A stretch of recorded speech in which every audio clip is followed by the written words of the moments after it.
Big boss Telugu season 8కి సంబంధించి మనం మొదటి రోజు నుంచి ఇప్పటి వరకు కూడా ఎక్కువగా ఎవరి గురించి మాట్లాడుకుంటున్నాం అంటే హౌస్లో ఉన్న కంటెస్టెంట్స్లో సోనియా గురించనే చెప్పాలి.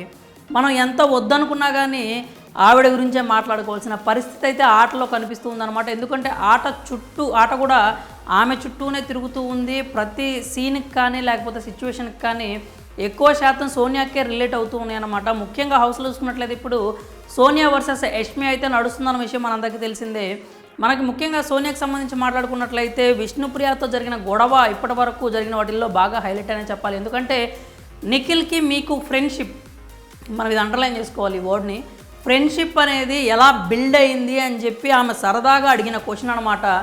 దానికి సోనియా పెట్టిన ట్యాగ్ ఏంటంటే, నేను నీ అడల్టరేటెడ్ కామెడీలో పార్ట్ కాదలుచుకోలేదు అని చెప్పి చాలా పెద్ద మాటనైతే వాడేసింది అనమాట. ఆ తర్వాత విష్ణుతో చాలా ఎక్కువ అయితే గొడవని ల్యాగ్ చేయడం కూడా జరిగింది. కానీ నాగార్జున గారి సూచనల మేరకు ఆ గొడవనైతే కట్ చేసిందనమాట. అంటే ఫ్రెండ్షిప్ ఎలా బిల్డ్ అయింది, ముందు కొట్టుకున్న వాళ్ళ తర్వాత ఫ్రెండ్స్ ఎలా అయ్యారు అనే ఒక అడిగిన క్వశ్చనే అడల్టరేటెడ్ అయితే, మరి యష్మి విషయంలో సోనియా చేసింది ఏంటి?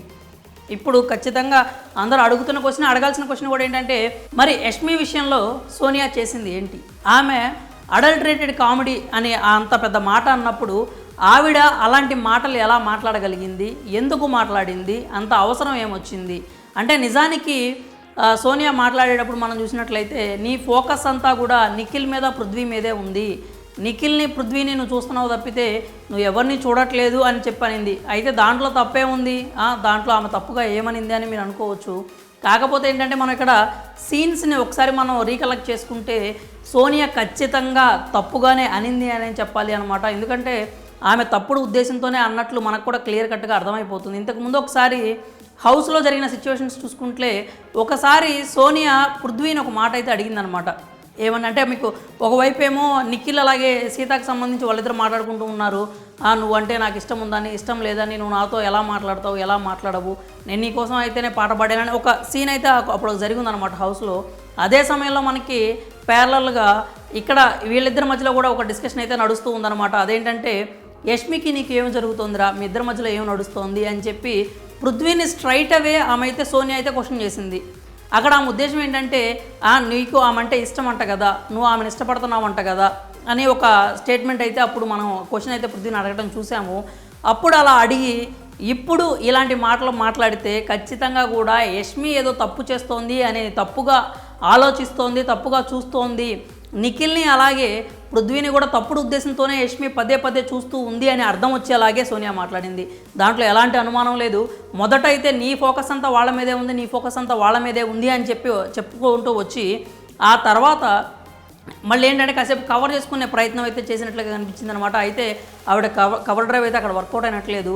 అంటే తర్వాత ఏమని కవర్ చేసుకుందంటే, నువ్వు పదే నిఖిల్ని, పృథ్వీని వాళ్ళు ఎలా పట్టుకుంటున్నారు, ఎలా ఎత్తేస్తున్నారు, ఎలా పక్కన పడేస్తున్నారు, అలా ఆట మీద నీ ఫోకస్ ఉంది కానీ నీకు మిగిలిన వాళ్ళ మీద ఎవరి మీద ఫోకస్ లేదు. నేను ఎంత ఆడాను, నేను ఎవరిని ఎత్తి పక్కన పడేసాను అనే విషయం అయితే నువ్వు చూడట్లేదు. ఈసారి నుంచి నువ్వు నన్ను కూడా చూడు అని చెప్పి ఏది గొడవంతా అయిపోయిన తర్వాత చివరిలో ఈ మాట అయితే అనిందనమాట. ఆ మాట అన్న తర్వాత ఏమనిపిస్తుంది అంటే, ఖచ్చితంగా ఆమె తప్పుడు ఉద్దేశంతోనే ఆ తర్వాత క్లియర్గా అర్థమయ్యేలాగా కొంచెం డైవర్ట్ చేయడానికి ఈ మాట అన్నట్లుగా అయితే అనిపించింది. నాకైతే పర్టికులర్గా సోనియా అయితే అడల్టరేటెడ్ కామెంట్సే చేసిందని చెప్పి అనిపించింది అనమాట. దాంట్లో అయితే ఎలాంటి అనుమానం లేదు. స్టార్టింగ్ నుంచి ఆవిడ వర్షన్ అయితే అలాగే ఉంది. నీ ధ్యాస అంతా, నీ దృష్టి అంతా, నీ ఆలోచనలు మొత్తం పృథ్వీ నిఖిల్ చుట్టూనే తిరుగుతున్నాయనే వర్షన్లోనే మాట్లాడుకుంటూ వచ్చింది. కానీ ఎక్కడా కూడా అంటే ఆటకు సంబంధించి మాట్లాడినట్టయితే ఎక్కడా అనిపించలేదు. యష్మి మాత్రం చాలా అంటే చాలా టఫ్ కాంపిటీషన్ అయితే ఇచ్చిందనమాట. బాగా డిఫెండ్ చేసుకుంది. నీకులాగా నేను ప్లేట్లు తిప్పను, ప్లేట్ ఫిరాయించను, నీకులాగా మదర్ అనో సిస్టర్ అనో ఒక అటాచ్మెంట్ అనేది చూపించుకొని వాళ్ళని ఒక వెపన్ లాగా నేను వాడుకోను అని చెప్పి ఆమె అయితే అంటం జరిగింది. యష్మి మాత్రం చాలా స్ట్రాంగ్గా డిఫెండ్ చేసుకుంది. తాను చెప్పాలనుకున్నది చెప్పింది. ఒక రకంగా చూడాలంటే సోనియా ఇంకా వీళ్ళిద్దరిని వెపన్స్ లాగా వాడుకుంటుందనే విషయాన్ని అయితే మరోసారి బయటపెట్టింది. ఓవరాల్గా చూసుకున్నట్లయితే యష్మి వర్సెస్ సోనియా జరిగిన దాంట్లో సోనియా ఖచ్చితంగా అడల్టరేటెడ్ కామెంట్స్ అయితే చేసింది. అక్కేంటంటే బుద్ధి చెప్తూ ఉంది కానీ ఆమె మాత్రం ఆ రూల్స్ని మాత్రం ఫాలో అవ్వట్లేదు. అందరికి ఎదురోళ్ళకి చెప్తుంది ఉందన్నమాట, ఎలా ఉండాలి, ఎలా మాట్లాడాలి, ఎంత మెచ్యూర్డ్గా ఉండాలి అని చెప్పైతే అన్నీ చెప్తూ ఉంది. కానీ సోనియా మాత్రం ఎక్కడా పాటిస్తున్నట్లయితే కనిపించట్లేదు. ఆవిడ మైండ్ గేమ్స్ కావచ్చు, ఆమె స్ట్రాటజీస్ కావచ్చు, అవన్నీ కూడా గేమ్లో విన్ అవ్వడానికైతే బాగానే యూజ్ అవుతాయి. కానీ కాకపోతే తాను అన్న మాటల్ని తానే ఇట్లాగా రివర్స్లో బ్యాక్ ఫైర్ తనకే చేసుకునేలాగా ఆట అయితే ఇప్పుడు కొంచెం కనిపిస్తుందన్నమాట. ఓవరాల్గా చూసుకున్నట్లయితే మరి యష్మి విషయంలో సోనియా నిజంగానే అడల్టరేటెడ్ కామెంట్స్ చేసిందా, మీకేమనిపిస్తుందో మీ అభిప్రాయాలను అయితే కామెంట్స్ రూపంలో తెలియజేయండి.